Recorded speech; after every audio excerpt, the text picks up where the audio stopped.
Aska Édition présente Les succès n'attendent pas, au boulot de Napoléon Hill.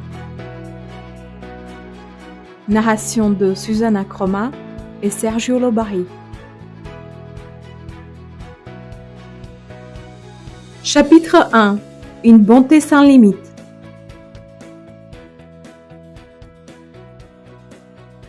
Ceux qui ont souffert d'une tragédie ont besoin de savoir qu'ils sont aimés et qu'on s'intéresse à eux. Ils ont besoin de sentir qu'ils ne sont pas oubliés, ni abandonnés à leur sort. Faire quelques gestes pour eux n'implique pas de grands efforts, ni beaucoup de temps, et en général peu d'argent. Mais cela fera toute la différence pour ces personnes auxquelles vous montrerez une telle amabilité. Eliezer Alperstein. J'aimerais suggérer ici une méthode pour favoriser une attitude mentale positive associée à une expression de gratitude. L'une de mes favorites est ce que j'appelle la prière de gratitude de Napoléon Hill. Elle dit simplement ceci. Seigneur, je ne demande pas plus de faveurs, mais plus de sagesse pour me permettre de faire un meilleur usage des faveurs que vous m'avez accordées à la naissance, ainsi que de contrôler mon esprit et de l'orienter vers les buts que j'ai choisis. Plutôt que de demander davantage d'argent, de temps ou de possession, cette prière demande plus de sagesse afin d'apprécier et de mettre à profit ce que nous avons déjà. Si nous y réfléchissons un moment, nous commençons à comprendre que nous sommes entourés d'abondance et que nous n'avons nul besoin de rechercher davantage alors que nous n'avons même pas utilisé ce que nous possédons déjà et que nous sommes loin de l'avoir épuisé.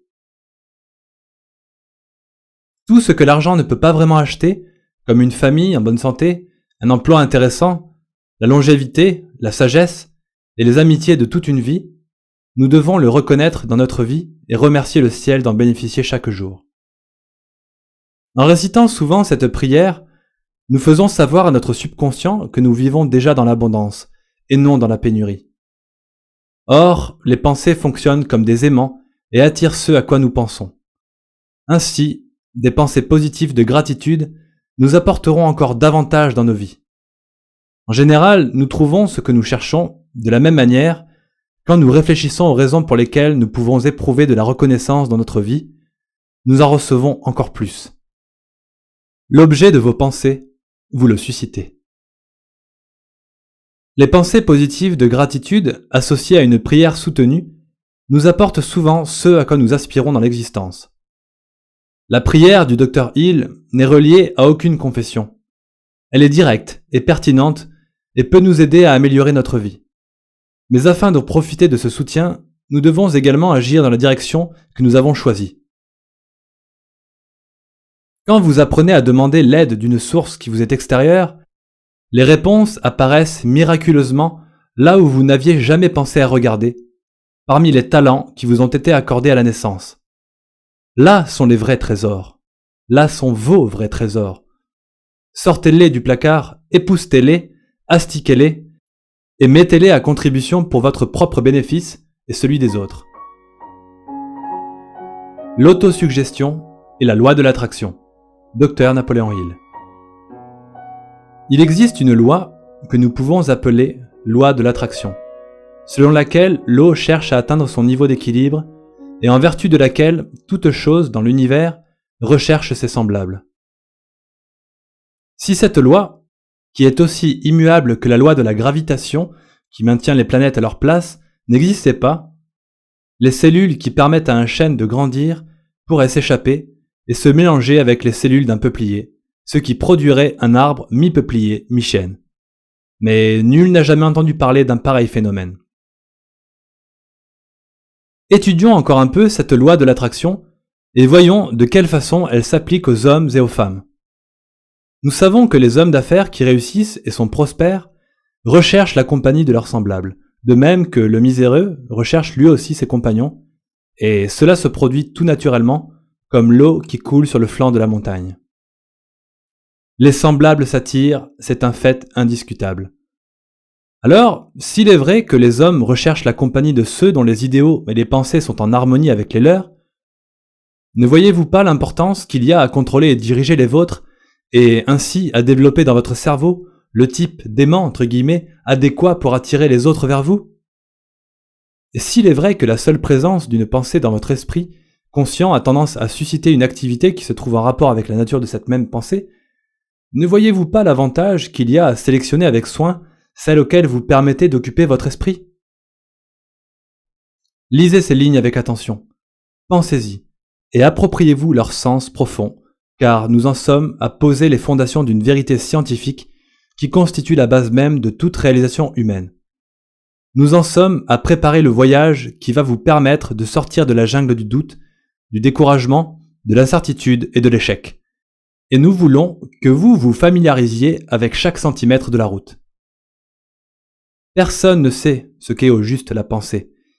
Mais les philosophes et les hommes de science qui ont étudié le sujet s'entendent pour affirmer qu'il s'agit d'une forme puissante d'énergie qui dirige les activités du corps humain, qu'une idée, lorsqu'elle est maintenue dans l'esprit sous l'action d'une pensée prolongée et forte, finit par devenir permanente et continue à influer sur notre comportement, selon sa nature, que ce soit consciemment ou inconsciemment. L'autosuggestion, qui n'est ni plus ni moins qu'une idée maintenue dans l'esprit à travers la pensée, est le seul principe connu qui permette à quelqu'un de se renouveler selon le schéma qu'il s'est choisi.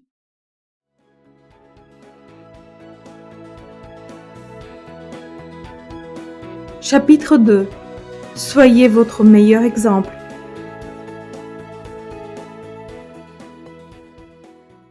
La résolution de lire, d'étudier et de mettre en pratique des lectures instructives vous aidera à décider si vous voulez être une personne qui réussit ou seulement quelqu'un qui se demandera, au bout du compte, ce qui s'est passé. Les personnes qui ont du succès n'ont pas besoin d'excuses, alors que celles qui ne réussissent pas se trouvent des alibis pour justifier leur position dans la vie. Faites le choix d'être un lecteur fidèle et encouragez vos proches à en faire autant. Don Green. Napoléon Hill ne serait pas en tête de la liste des auteurs de développement personnel s'il n'avait pas pris des initiatives à des moments critiques de sa carrière. Depuis l'acceptation du défi que lui lança Andrew Carnegie de rédiger une philosophie du succès pour tous, jusqu'à son acceptation de la proposition que lui fit Clement Stone de sortir de sa retraite pour achever le travail de sa vie, Napoléon Hill a choisi à chaque fois de se lancer dans l'aventure. Dans un cas comme dans l'autre, s'il n'avait pas agi ainsi, ses volumes de recherche n'apparaîtraient pas sur les étagères d'un nombre incalculable d'hommes d'affaires du passé, du présent et de demain. Carnegie et Stone sont comme les points de repère qui témoignent des accomplissements dans la vie du Dr Hill. Chacun d'eux a fourni une étincelle de motivation que Hill a su transformer en brasier pour alimenter son propre engagement envers une cause, la science du succès, à laquelle il a choisi de consacrer sa vie. Cette science révèle les principes du développement personnel que n'importe qui peut apprendre et maîtriser. Il existe cependant deux conditions préalables à cet apprentissage: l'autodiscipline et l'initiative personnelle. Ces recherches ont conduit le Dr Hill à conclure à la nécessité de l'interaction synchronisée de plusieurs principes. Des principes qui font référence aux aspects mental, social, physique, émotionnel, financier et spirituel de l'être humain. À son époque, cela représentait le sommet de la recherche et du développement. Des découvertes récentes corroborent l'approche unique du Dr Hill qui consiste à considérer le genre humain du point de vue que j'aimerais appeler de la renaissance. Les êtres humains ont de multiples facettes et pour qu'un système fonctionne, chaque composant doit être pris en compte. Tout comme notre corps est constitué de plusieurs systèmes qui fonctionnent en interaction, de même la science du succès est une philosophie interactive vivante. Aujourd'hui encore, le Dr Hill est le seul auteur parmi ceux qui s'intéressent au succès à avoir conçu une méthode de développement personnel. Cette méthode doit être reconnue, étudiée, puis mise en application par toute personne désireuse d'atteindre son potentiel ultime. Comme pour une recette dans un livre de cuisine, on doit croiser un grand nombre de talents afin de produire le spectaculaire plat gastronomique qui constituera l'élément clé d'un menu exceptionnel. Mais vous pouvez juste opter pour un plat unique, une salade ou un dessert, et si vous avez un but et un plan pour l'atteindre, cela donnera un résultat tout aussi nutritif et savoureux. Il en est de même avec la science du succès. Ne vous contentez pas d'amuse-gueule, prenez le plat principal et vous serez une fois pour toutes complètement satisfait. Les principales caractéristiques de l'initiative personnelle. Dr Napoléon Hill. L'initiative personnelle figure en tête de la liste des qualités qu'un leader ambitieux doit posséder.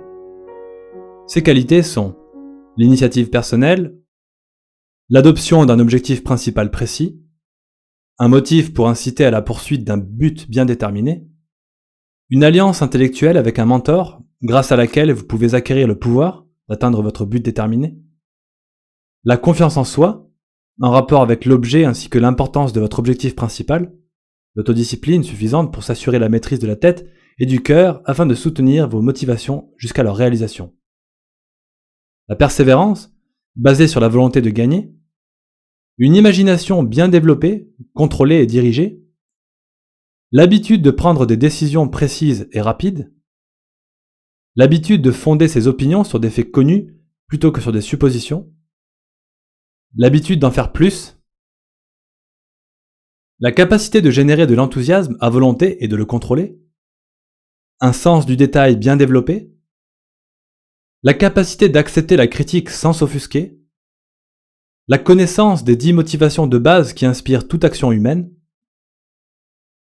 la capacité de concentrer toute votre attention sur une tâche à la fois, la volonté d'accepter la responsabilité pour les erreurs des collaborateurs, l'habitude de reconnaître les mérites et les talents des autres, une attitude mentale positive à tout moment, l'habitude d'assumer toute la responsabilité pour tout travail ou toute tâche entreprise, la capacité de faire confiance à autrui, la patience avec les collaborateurs et les associés, l'habitude d'aller jusqu'au bout d'une tâche une fois qu'elle est commencée, l'habitude de favoriser l'excellence plutôt que la vitesse, la fiabilité, la seule exigence du meneur que l'on peut décrire avec un seul mot, mais qui n'est pas des moins importantes en ce qui concerne le succès.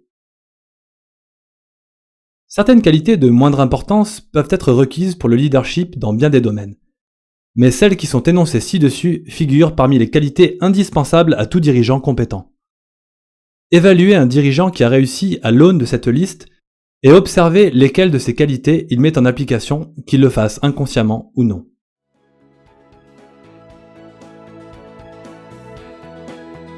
Chapitre 3. Vos habitudes façonnent votre attitude. Pendant des années, je n'ai pas manqué un seul jour pour faire mon rituel matinal d'affirmation positive, et j'encourage mes clients à faire de même. Parce que je suis convaincu que je tomberai dans l'attitude négative qui est courante dans notre société si je commence à me laisser aller un peu comme ces alcooliques qui estiment qu'ils peuvent prendre juste un verre. Jim Rohrbach. Êtes-vous un adepte des comportements de dépréciation personnelle qui vous feront descendre en spirale vers les profondeurs de la négativité ou même de la dépression? Pourquoi ne pas relever le défi des 21 jours et changer pour une perspective positive et pour un bien-être supérieur? Voici quelques conduites simples que vous pouvez suivre afin de vous préparer à adopter une attitude plus positive dans les jours à venir. D'un point de vue physique, au lieu de manger de la nourriture de mauvaise qualité, remplacée par un fruit ou un légume, au lieu d'être sédentaire, marchez 15 minutes par jour. Au lieu de dormir trop longtemps, réveillez-vous 30 minutes plus tôt et méditez. D'un point de vue mental, au lieu de regarder la télévision trop longtemps, apprenez une technique ou un art. Au lieu d'avoir l'esprit étroit, prenez en compte un autre point de vue. Au lieu de regarder les actualités déprimantes, lisez un classique. D'un point de vue social, au lieu de ne pas communiquer, écoutez davantage. Au lieu de décliner les invitations sociales, organisez une rencontre. Au lieu de perdre des amitiés, faites-vous de nouvelles relations. D'un point de vue financier, au lieu de dépenser votre argent, faites des économies. Au lieu de gaspiller des fonds, investissez des fonds. Au lieu de perdre le contrôle, faites un suivi et contrôlez les flux. D'un point de vue spirituel, au lieu de manquer de gratitude, mettez en valeur les cadeaux. Au lieu de refuser de regarder plus profondément, prenez en considération la source de la vie. Au lieu de vous abstenir des rites, essayez de nouvelles approches. Vous remarquerez sans doute que ces suggestions sont de nature générale. Vous noterez aussi qu'elles sont en rapport avec les 6 aspects que bien des gens considèrent comme les composants de qui nous sommes et de comment nous nous définissons nous-mêmes. Cela est délibéré, afin que vous puissiez ajouter des détails et renforcer les changements et modifications que vous avez besoin de réaliser dans votre propre vie. Pourquoi ne pas imprimer cette liste et y ajouter les détails qui sont pertinents pour vous? Essayez pendant 21 jours cette prescription en vue de vous sentir plus sain et plus heureux. Puis, si vous avez honnêtement remplacé les habitudes qui vous entraînent vers le bas par celles qui vous propulseront dans la vie, écrivez-moi et racontez-moi votre réussite à sergio@aska-edition.com. Incarnez le changement que d'autres voudront reproduire. Les avantages éminents de la réflexion et du soutien familial. Dr Napoléon Hill. Il était une fois, il n'y a pas si longtemps, un fermier qui vivait dans la région montagneuse d'un État du Sud. Il amena chez lui une nouvelle épouse pour en faire la belle-mère de ses 2 jeunes garçons. La femme amena avec elle ses 2 propres fils, puis un 5e fils naquit de leur union. La maison était typique de cette région montagneuse et le fermier était le produit de 4 générations maintenues dans la pauvreté et l'illettrisme. Sa femme, cependant, venait d'une région plus prospère de l'État et avait reçu les bénéfices d'antécédents culturels et d'une éducation scolaire. Elle n'était pas du genre à accepter la pauvreté et l'illettrisme sans protester. Le soir où le fermier amena sa nouvelle épouse chez eux, il la présenta à ses parents et à ses amis qui s'étaient réunis pour la célébration du mariage. Puis il la présenta à son fils aîné, un garçon de 9 ans, avec ces mots. « Et maintenant, je voudrais que tu fasses connaissance avec un petit gars qui est connu comme le plus mauvais garçon du comté et qui ne va sans doute pas tarder à te jeter des pierres dès demain matin. » La belle-mère s'approcha du jeune garçon, qui se prenait pour Jesse James, plaça sa main sous son menton, lui releva la tête, le regarda droit dans les yeux un moment, puis elle se tourna vers son mari et dit « Tu as tort, ce n'est pas le plus mauvais garçon du comté, mais le plus intelligent. C'est juste qu'il n'a pas encore trouvé la bonne façon d'exprimer son enthousiasme. » La belle-mère était une petite femme, mais ce qui lui manquait en taille était largement compensé par son ambition et son enthousiasme. La semaine qui suivit son arrivée dans cette maison accablée par la pauvreté, elle organisa une réunion de réflexion avec son mari, avec pour intention de le forcer à se défaire de la pauvreté pour toujours. En clôturant cette réunion, ils annoncèrent qu'il allait s'inscrire dans une école de dentiste. L'année suivante, à l'âge de 38 ans, il s'inscrivit à l'école dentaire de Louisville, dans le Kentucky, où il demeura jusqu'à l'obtention de son diplôme. Pensez à cette histoire, pères et mères, car il est en votre pouvoir d'influencer vos enfants. Vous pouvez accomplir des miracles dans la vie de ceux qui n'ont besoin que d'une influence positive pour prendre un bon départ sur la route qui conduit au bonheur. Aska Édition vous a présenté un extrait du livre audio « Le succès n'attend pas au boulot » de Napoléon Hill. Pour obtenir plus d'informations et découvrir la suite du livre, rendez-vous sur www.aska-edition.com.